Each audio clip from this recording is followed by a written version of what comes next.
نبی پاک علیہ الصلوۃ والسلام کا اپنا ارشاد گرامی ہے۔ حضور علیہ الصلوۃ والسلام نے فرمایا، میرے بعد 30 افراد ایسے ہوں گے جو جھوٹا نبوت کا دعویٰ کریں گے۔ پاک علیہ الصلوۃ والسلام نے فرمایا کہ میں آخری نبی ہوں، میرے بعد کوئی نبی نہیں ہے۔ ان 30 میں سے جو ہمارے قریب کے زمانے میں گزرا ہے جھوٹا، اس کا نام ہے مرزا غلام احمد قادیانی۔ یہ انڈیا کا ایک گاؤں ہے قادیان، وہاں پیدا ہوا ہے۔ اس نے بہت سارے دعوے کیے ہیں، دعویٰ کیا جی میں مجدد ہوں، یہاں تک کہ اس نے نبوت کا بھی دعویٰ کیا۔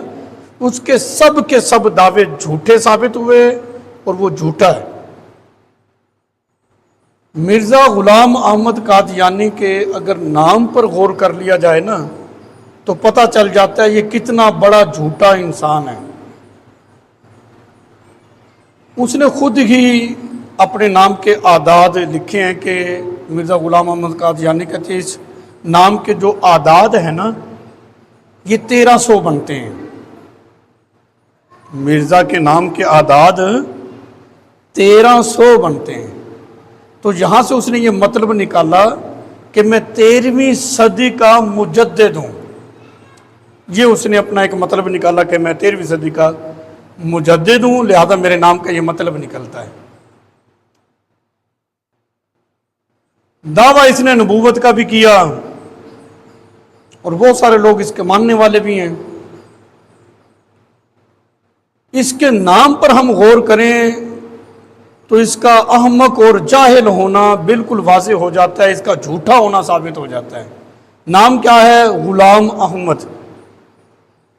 غلام احمد قادیانی یہ اس کا نام ہے۔ لیں جی 1,24,000 کم و بیش انبیاء اکرام، کوئی نبی ایسا نہیں ہے جو غلام ہو۔ یہ کیسا ہے دعوے دار نبوت کا جو غلام ہے؟ نام ہے غلام احمد۔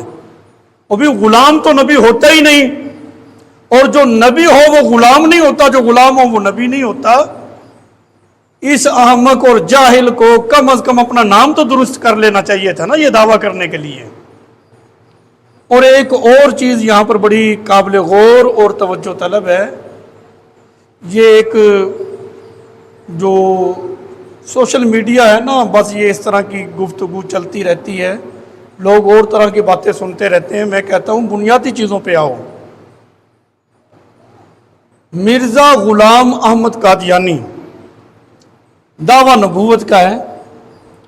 جو انبیاء اکرام ہیں ان کے جو ماننے والے تھے نا وہ منسوب ہوئے ہیں اسی نبی کی طرف۔ مطلب حضرت ابراہیم علیہ السلام، آپ کی جو امت تھی وہ ابراہیمی تھی۔ موسیٰ علیہ السلام کو ماننے والے موسوی ہیں، عیسیٰ علیہ السلام کو ماننے والے عیسوی ہیں، یعنی ایک نسبت ہوتی ہے۔ نبی کریم علیہ السلام کی امت وہ محمدی، یہ ایک نسبت ہے۔ اور اس کا نام ہے غلام احمد، یہ مرکب نام ہے۔ اور یہ یاد رکھنا یہ اصول ہے کہ نسبت جو ہوتی ہے وہ مدام مضاف الیہ کی طرف منسوب نہیں ہوتی۔ مدام مضاف الیہ کی طرف نسبت کی نہیں جا سکتی۔ یہ ایسا جھوٹا ہے، اس کے ماننے والے اس کے نام کی طرف اصولی طور پر منسوب ہی نہیں ہو سکتے ہیں۔ حالانکہ نبی کے ماننے والے تو وہ اپنے نبی کی طرف منسوب ہوتے ہیں۔ الحمدللہ ہم نبی آخر الزمان علیہ الصلوۃ والسلام کا کلمہ پڑھا مسلمان ہیں، محمدی ہیں۔ تو جو مدام مضاف الیہ ہے اس کی طرف تو نسبت ہی نہیں بنتی۔ اور ایک اور بات یہاں جو قابل غور ہے، توجہ طلب ہے، وہ یہ ہے کہ جتنے بھی انبیاء اکرام اس دھرتی پہ تشریف لائے ہیں تمام کے اسماء مبارکہ جو ہیں وہ مفرد ہیں۔ حضرت آدم علیہ السلام، حضرت شیس علیہ السلام، ادریس علیہ السلام، موسیٰ علیہ السلام، ابراہیم علیہ السلام، اسماعیل علیہ السلام، عیسیٰ علیہ السلام، حضرت محمد صلی اللہ علیہ وسلم، الغرض کے جتنے بھی انبیاء اکرام ہیں تمام کے اسماء مبارکہ جو ہیں ان کے جو نام ہیں وہ مفرد ہیں، کسی کا نام بھی مرکب نہیں۔ یہ ایسا جھوٹا اور احمق ہے، دعویٰ تو کیا نقل کے لیے بھی عقل ہونی چاہیے، یہ تو عقل سے بھی فارغ ہے۔ نام غلام احمد ہے، اور جتنے انبیاء اکرام کی فہرست ہے اس میں کسی کا نام بھی مرکب نہیں، اور اس کا نام مرکب ہے، تو پتہ چلا یہ جھوٹا ہے، کذاب ہے۔ اور اس کے بارے میں نبی کریم علیہ الصلوۃ والسلام نے پہلے ہی خبر دے دی تھی کہ میرے بعد 30 افراد ایسے ہوں گے جو نبوت کا جھوٹا دعویٰ کریں گے۔ حضور علیہ الصلوۃ والسلام نے فرمایا میں آخری نبی ہوں، میرے بعد کوئی نبی نہیں ہوگا۔ واضح طور پر حضور کا فرمان ہے، لا نبی بعدی۔ اس کا کیا مطلب ہے کہ میرے بعد کوئی نبی نہیں ہے۔ یہاں یہ چیز بھی آپ ساتھ ساتھ ذہن میں بٹھائیں، یہ جو شاعری ہوتی ہے نا، شاعری کرنا، شعر کہنا، یہ نبی کی وصف نہیں، نبی کے شایان شان نہیں ہے۔ کوئی نبی بھی ایسا نہیں ہے جو شاعر ہو، جس نے شعر لکھے ہوں، شعر کہے ہوں، کوئی بھی نبی ایسا نہیں۔ لیکن مرزا غلام قادیانی جو ہے، اس نے شعر لکھے ہیں، شعر کہے ہیں، باقاعدہ اس کی 2 کتابیں ہیں، در سمیم اور دوسری ہے قصیدہ اعجاز۔ اس کی یہ دونوں کتابیں اشعار پر مشتمل ہیں۔ نبوت کا دعویٰ کیا، لیکن نبوت کے خصائص کو یہ نہیں سمجھتا تھا کہ بھی نبوت کے خصائص کیا ہوتے ہیں، نبی کا خاصہ کیا ہوتا ہے۔ ایسا احمق انسان جس کو یہی نہیں پتا کہ جو شاعری ہوتی ہے یہ نبوت کی شایان شان نہیں ہے، نبی کی شایان شان نہیں ہوتی۔ اس نے شعر کہے بھی، 2 کتابیں بھی لکھی ہیں جو اپنا جو ہے چھپ بھی چکی ہیں۔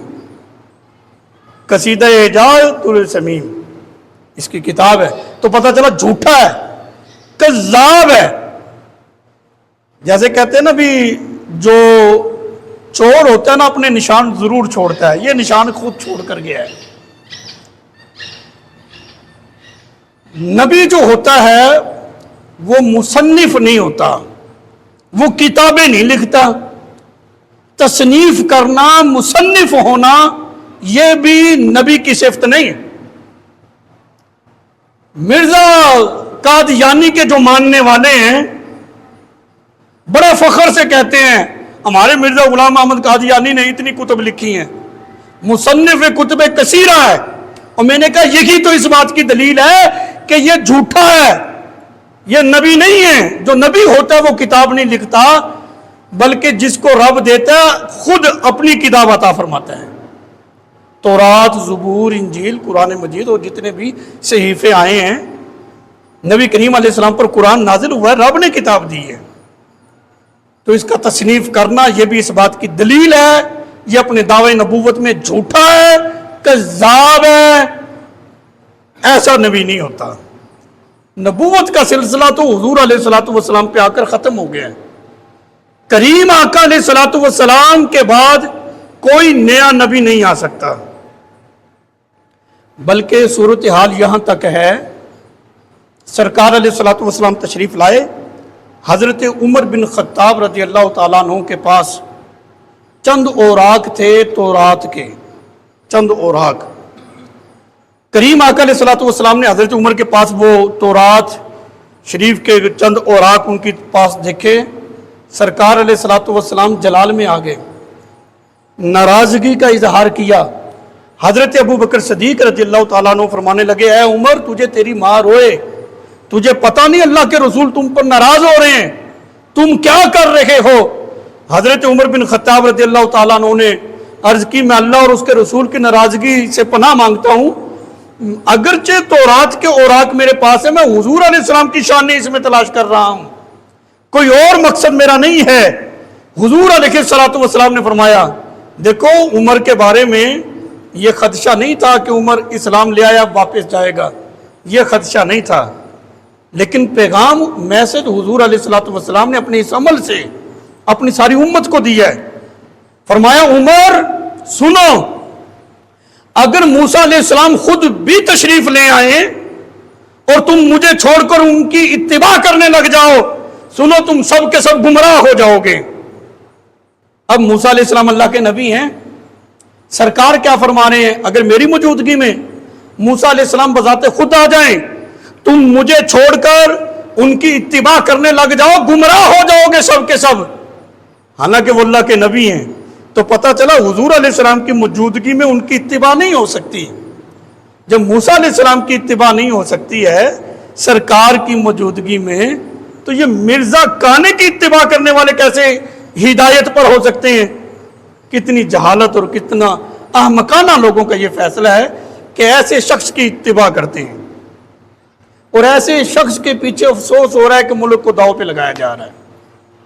جو غلط فیصلہ کیا ہے اس غلط فیصلے کو واپس لیا جائے، بڑا آسان سا یہ ایک مطالبہ ہے مسلمانوں کا، سارے مسلمانوں کا ہے، کسی مخصوص جماعت کا نہیں۔ ہر مسلمان نے رسول اللہ صلی اللہ علیہ وسلم کا یہ کلمہ پڑھا ہے، تو یہ مطالبہ واپس لینا چاہیے۔ اور حضور علیہ الصلوۃ والسلام کی ختم نبوت ایک ایسا عقیدہ ہے، عقیدہ ختم نبوت، کہ جس کے اوپر اسلام کی ساری عمارت کھڑی ہے۔ یوں سمجھ لیں عقیدہ ختم نبوت ہم مسلمانوں کی شارگ ہے۔ اگر اس کے ساتھ کسی نے چھیڑ چھاڑ کی تو پھر وہ بچ نہیں سکتا ہے۔ تو لہٰذا امن و امان کی صورتحال کو برقرار رکھنے کے لیے بہتر یہی ہے کہ اس عقیدے کو نہ چھیڑا جائے، اور جس نے اس کے ساتھ چھیڑ چھاڑ کی ہے اس کو اس کی اوقات پر لایا جائے اور اس فیصلے کو واپس لیا جائے۔ بہرحال میں جو بات کر رہا تھا کہ اتنا حساس یہ مسئلہ ہے کہ حضور علیہ الصلوۃ والسلام کی ختم نبوت کا۔ اب یہاں پر یہ بات بھی آپ ذہن نشین کریں، یہ مرزا غلام قادیانی اتنا احمق انسان تھا، اس کے بارے میں آتا ہے کہ اس کو الٹے اور سیدھے جوتے کا ہی نہیں پتہ چلتا تھا، بھی سیدھا جوتا کون سا ہے الٹا کون سا ہے۔ اس کی جو بیوی تھی اس نے نشان لگا دیا تھا باقاعدہ جوتے پہ، بھی یہ الٹا ہے اور یہ سیدھا ہے، کہتے پھر بھی نہیں پتہ چلتا تھا۔ اس کی حیات کے بارے میں جو لکھا ہوا اسی میں کہتا پھر بھی نہیں پتہ چلتا تھا کہ سیدھا جوتا کون سا ہے اور الٹا کون سا ہے۔ اللہ اکبر! ایسے شخص کے بارے میں لوگ جو ہیں وہ غلط فہمی کا شکار ہو رہے ہیں۔ مجھے بتاؤ سردیوں میں کوئی ململ کا سوٹ پہنتا ہے؟ بھی سردیاں اور ململ کا سوٹ پہن لے، یہ ایسا تھا سردیوں میں ململ کا سوٹ پہنتا تھا، اور اس کے بارے میں یہ لکھا ہے کہ جو سوٹ کل پہننا ہوتا تھا رات کو سرہانے کے نیچے رکھ لیتا تھا۔ ململ کا سوٹ ہو سرہانے کے نیچے رکھا جائے تو کیا صورتحال ہوگی؟ پھر وہ پہن لیتا تھا، اس کے اوپر ویسٹ کوٹ پہنتا تھا، پھر ویسٹ کوٹ کے اوپر اوور کوٹ پہنتا تھا، اور صورتحال یہ تھی ویسٹ کوٹ کے بٹن لگاتا نیچے والا بٹن اوپر والے کاج میں، اور کبھی کبھار ایسا ہوتا کہ ویسٹ کوٹ کا بٹن جو ہے وہ اوور کوٹ جو اوپر پہنتا تھا اس کے کاج میں لگا دیتا تھا۔ اتنی بھی ہوش کوئی نہیں تھی۔ سردیوں میں اتنا ایسا لباس یہ بھی سمجھ نہیں ہے، اور ایسے شخص کے بارے میں اور یہ دعویٰ کہ بھی وہ الیاذ باللہ وہ نبی ہے، کتنا احمقانہ یہ فیصلہ ہے۔ حضور علیہ الصلوۃ والسلام آخری نبی ہیں، سلسلہ نبوت سرکار پر آ کر ختم ہو گیا ہے، سرکار علیہ الصلوۃ والسلام کے بعد کوئی نبی نہیں ہے۔ غلط تشریح کی ہے انہوں نے، خاتم النبیین کی غلط تشریح کرتے ہیں، وَلَٰكِن رسول اللہ و خاتم النبیین، کہتے ہیں کہ جی مرزا غلام قادیانی جو ہے اتباع رسول میں یہ نبوت کے منصب پہ پہنچ گئے ہیں حضور کی اتباع کر کے۔ میں نے کہا جی اس مرزے نے کون سی اتباع کر لی ہے جو حضرت ابوبکر صدیق نے نہیں کی، جو حضرت عمر فاروق نے نہیں کی؟ حضرت ابوبکر صدیق وہ ہیں جن کے بارے میں یہ کہا کہ بھی جتنی مخلوق پہ سورج طلوع ہوتا ہے نا ان سب سے افضل حضرت ابوبکر صدیق ہیں رضی اللہ تعالیٰ عنہ، اور حضرت ابوبکر صدیق رضی اللہ تعالیٰ عنہ وہ ہیں۔ حضرت عمر بن خطاب رضی اللہ تعالیٰ عنہ کے بارے میں سرکار نے فرمایا جتنے آسمان کے ستارے اتنی نیکیاں میرے عمر کی ہیں۔ پھر فرمایا کہ ابو بکر کی ایک نیکی کے برابر بھی عمر کی نیکیاں نہیں ہیں۔ وہ ابو بکر کیا وہ یہ اتباع نہیں کر سکے جو مرزے نے کی ہے؟ اتباع رسول میں کہتے ہیں یہ منصب مل گیا۔ حضرت ابو بکر صدیق کو تو نہ یہ منصب ملا جن کا اتنا بلند مقام ہے۔ حضرت عمر بن خطاب رضی اللہ تعالیٰ عنہ جس کا آرڈر دریا کو جائے وہ اونچا ہو کے چلنا شروع کر دے، جس کا حکم نامہ زمین کو جائے وہ بڑھیا کا تیل واپس کر دے، جس کا آسام مدینہ شریف کی دھرتی پہ لگے، زلزلہ آ رہا تھا زلزلہ رک جائے، حضرت عمر نے فرمایا کیوں ہل رہی ہے، تجھے پتہ نہیں عمر تجھ پہ انصاف نہیں کر رہا، رک جا، وہیں پہ رک جاتی ہے۔ اتنے جلیل القدر صحابی حضرت عمر بن خطاب رضی اللہ تعالیٰ عنہ، وہ تو اس منصب پر نہ آ سکے۔ یہ مرزا نے کون سی اتباع رسول کی ہے جس اتباع میں اس کو یہ منصب ملا ہے؟ جھوٹے ہو، کذاب ہے۔ حضرت عثمان غنی رضی اللہ تعالیٰ عنہ کے نکاح میں رسول اللہ صلی اللہ علیہ وسلم کی 2 صاحبزادیاں تھیں، اس وجہ سے آپ کا یہ لقب تھا ذوالنورین، 2 نور والا، کہ جس کے نکاح میں حضور کی 2 صاحبزادیاں آ جائیں وہ 2 نور والا ہے۔ اور حضور علیہ الصلوۃ والسلام عثمان سے حیا فرماتے تھے۔ عثمان وہ ہیں کہ ان کی حیات میں کریم آقا علیہ الصلوۃ والسلام نے 1 مرتبہ نہیں، بے شمار مرتبہ رسول اللہ صلی اللہ علیہ وسلم نے ان کو جنت الاٹ کر دی کہ عثمان جنتی ہے۔ وہ تو اس منصب پر نہیں آئے، یہ کس اتباع کی بات کرتے ہیں؟ حضرت مولا علی پاک رضی اللہ تعالیٰ عنہ خیبر کی جنگ میں آپ کی ڈھال گری، یہودی اٹھا کے بھاگ گئے۔ مولا علی پاک رضی اللہ تعالیٰ عنہ نے اپنے قلعے اب بھی دیکھے ہوں گے، کبھی ملتان گئے ہیں تو قلعے ہیں نا، پورا شہر آباد ہوتا تھا، اور قلعے کا دروازہ بھی بہت بڑا ہوتا ہے، بڑا وزنی ہوتا ہے۔ قلعے کا جو دروازہ تھا مولا علی پاک نے بطور ڈھال خیبر کے قلعے کو ہاتھ ڈالا، بایاں ہاتھ ڈالا، دایاں نہیں، حالانکہ دائیں ہاتھ میں بائیں کی بنسبت زیادہ طاقت ہوتی ہے۔ بایاں ہاتھ ڈال کر اس کو جب جھنجھوڑا نا، اس کو ہلایا، قلعے کی دیواریں ہل گئی، قلعے کے اندر زمین بھی ہل گئی تھی۔ حضرت ہارون علیہ السلام کی اولاد میں سے ہیں حضرت صفیہ، وہ بھی قلعے کے اندر تھی، چارپائی پہ تھی، نیچے گری، سر پھٹ گیا تھا، بعد میں قیدی ہوئی، سرکار نے کرم فرمایا، آزاد کر کے ان سے نکاح کر لیا تھا۔ انہوں نے یہ بات کہی تھی سرکار علیہ السلام کی خدمت میں کہ جب آپ نے خیبر پر حملہ کیا تھا نا تو اندر زلزلہ آ گیا تھا۔ سرکار علیہ السلام نے فرمایا زلزلہ تو نہیں آیا تھا، ہاں میرے بھائی علی نے قلعے کے دروازے کو پکڑ کر ہلایا تھا، اس کی وجہ سے قلعے کے اندر جو ہے وہ زلزلہ برپا ہو گیا تھا۔ اتنی کمالات شان و شوکت کے مالک مولا علی پاک رضی اللہ تعالیٰ عنہ بائیں ہاتھ سے خیبر کے قلعے کے دروازے کو اکھاڑ دیا، بطور ڈھال اس کو استعمال کرتے رہے۔ بعد میں جب گرایا تو کافی سارے صحابہ اکرام اس کو اٹھانے لگے، اٹھا نہ سکے۔ اتباع رسول میں ان کو تو یہ منصب ملا نہیں۔ یہ مرزا کانا جو ہے، اس کو کون سی اس نے اتباع کر لی اور یہ مقام مل گیا؟ لیٹرین سے اس کو فرصت نہیں ملتی تھی، شوگر کا یہ مریض تھا، بار بار دن کا اکثر وقت اس کا واش روم میں گزرتا تھا۔ حالت تو اس کی یہ تھی، کیا واش روم میں جا کر اس کو یہ مقام مل گیا ہے؟ کوئی حد ہوتی ہے، کوئی شرم کرنی چاہیے انسان کو۔ اگلی بات